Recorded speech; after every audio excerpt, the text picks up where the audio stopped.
Hello बच्चों, आज हम नेशनल अचीवमेंट सर्वे के जो क्वेश्चन आंसर हैं उसमें से हम पार्ट 3 देखेंगे।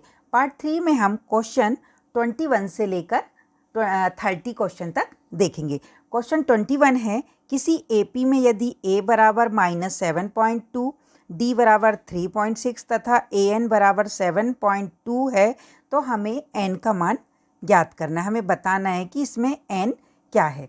तो हम इसमें मान रखते जाएंगे। ए हमें क्या दिया हुआ है -7.2, डी बराबर क्या दिया है 3.6, ए एन बराबर क्या दिया हुआ है 7.2। एन की वैल्यू हमें ज्ञात करनी है। हम कौन सा फार्मूला लगाएंगे, एन बे पद का। एन बे पद का फार्मूला होता है ए एन बराबर a plus n minus 1 into d. ये फार्मूला होता है। हमने मान रखे ए एन का मान 7.2, फिर इक्वल ए का मान -7.2 प्लस n-1 को ऐसे ही लिखा, d का मान 3.6 है। -7.2 का पक्षांतर किया तो 7.2 और 7.2 मिलकर 14.4 हो गया।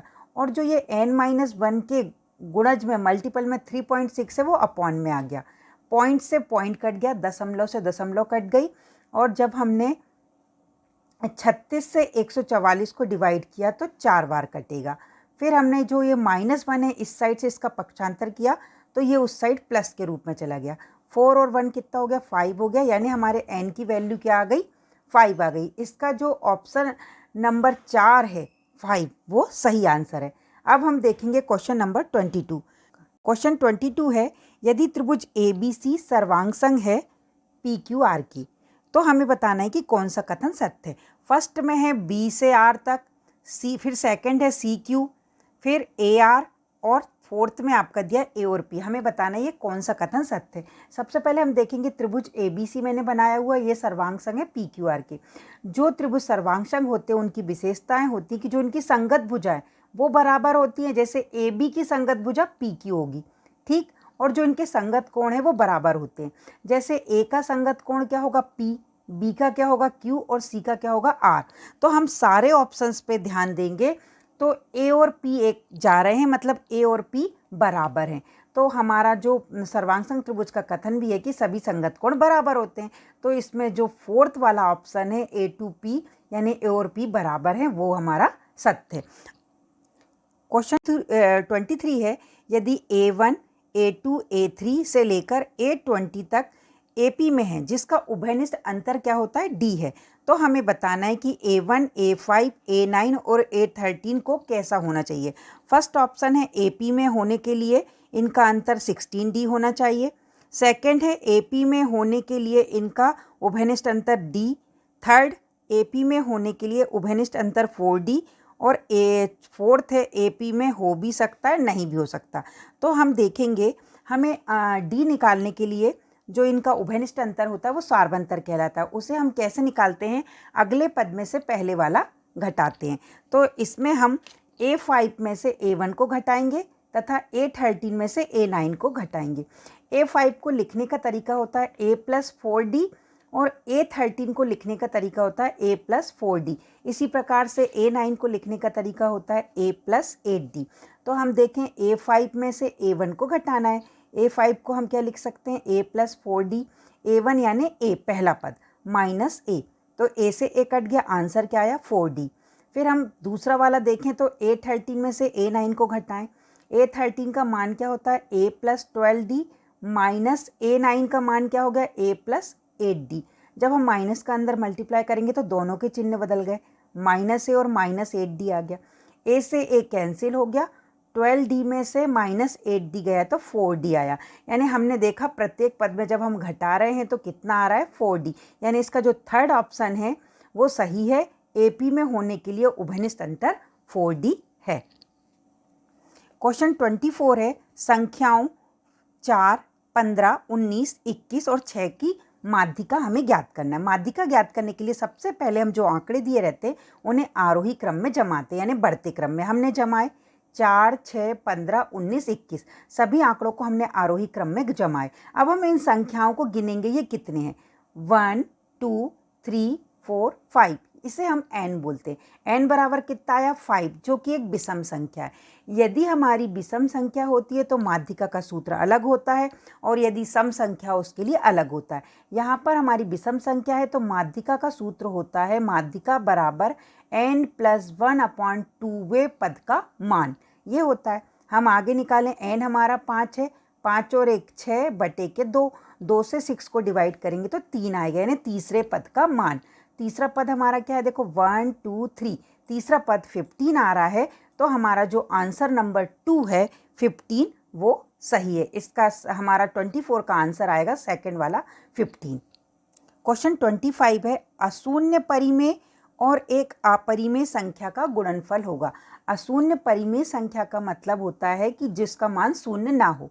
तो हम एक कोई सी भी परिमेय संख्या लेंगे और एक अपरिमेय संख्या लेंगे और दोनों का गुणा करके देखेंगे कि कौन सा सही है। इसके फर्स्ट ऑप्शन है हमेशा अपरिमेय, सेकंड वाला है हमेशा परिमेय, थर्ड वाला है परिमेय या अपरिमेय, और फोर्थ वाला है एक। हम देखते हैं कौन सा सही है। हमने एक परिमेय संख्या 2 ले ली, अपरिमेय संख्या √2 ले ली।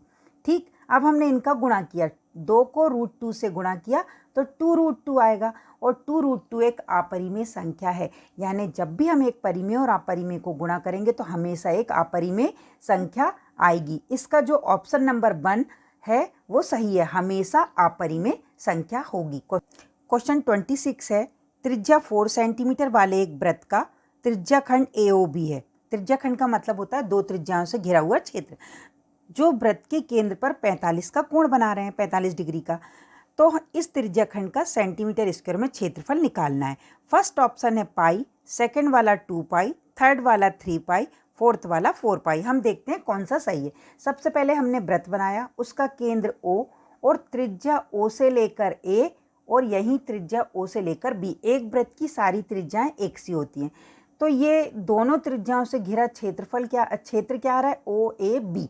ठीक, जो हमारा दोनों त्रिज्याओं के बीच में केंद्र में कोण बन रहा है वो थीटा बराबर 45 अंश। त्रिज्या R बराबर 4 सेंटीमीटर और थीटा बराबर 45 अंश। त्रिज्या खंड के क्षेत्रफल का सूत्र होता है थीटा बटे 360 पाई R स्क्वायर। थीटा का मान 45 बटे 360 गुणित, आपने देखा होगा ऑप्शन में पाई आ रहा था तो हम पाई का मान नहीं रखेंगे, इंटू R का मान क्या है 4। कितनी बार लेना है, 2 बार, 4 × 4। हमने काटा तो कैसे कटेगा, देखिए बच्चों, 4 से हमने 360 को काटा तो 90 बार कटा। 4 1 जा 4, 4 9 जा 36, 9 का 9, 0 का 0। फिर हमने 45 से 90 को काटा, 2 बार कटा। नीचे वाले 2 से ऊपर वाले 4 को काटा तो कितनी बार कटेगा, 2 बार। 2 2 जा 4। तो हमारा आंसर आया 2 पाई वर्ग सेंटीमीटर, यानी इसका जो ऑप्शन नंबर 2 है 2 पाई वो सही है। क्वेश्चन 27 है, रेखिक समीकरण युग्म 3x + 4y + 15 बराबर 0, 9x + 12y बराबर 75। हमने 75 का पक्षांतर किया तो -75 है। इसमें हमें बताना है रेखिक समीकरण का कौन सा उत्तर सही है। पहले वाले ऑप्शन में का कोई हल नहीं, सेकंड का एक हल, और थर्ड में 2 हल, और 4 में अपरिमित रूप से अनेक हल। बच्चों, इसके लिए हमने कंडीशन पढ़ना है कि यदि A1 बटे A2 बराबर हो B1 बटे B2 के तो अद्वितीय हल होगा। यदि A1 बटे A2 बराबर हो B1 बटे B2 के, बराबर ना हो C1 बटे C2 के, तो कोई हल नहीं होगा।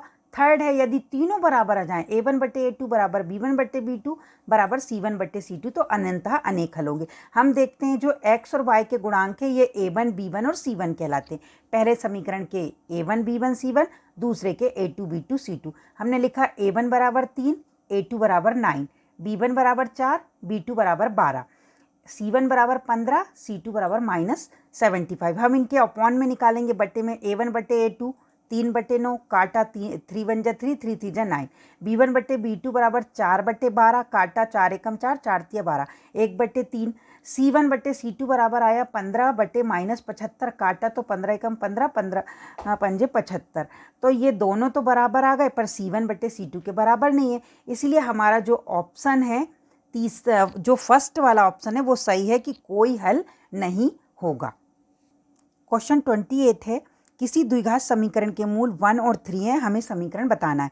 फर्स्ट वाला है x square plus 4x plus 3 बराबर 0। सेकेंड है x square minus 4x plus 3 बराबर 0।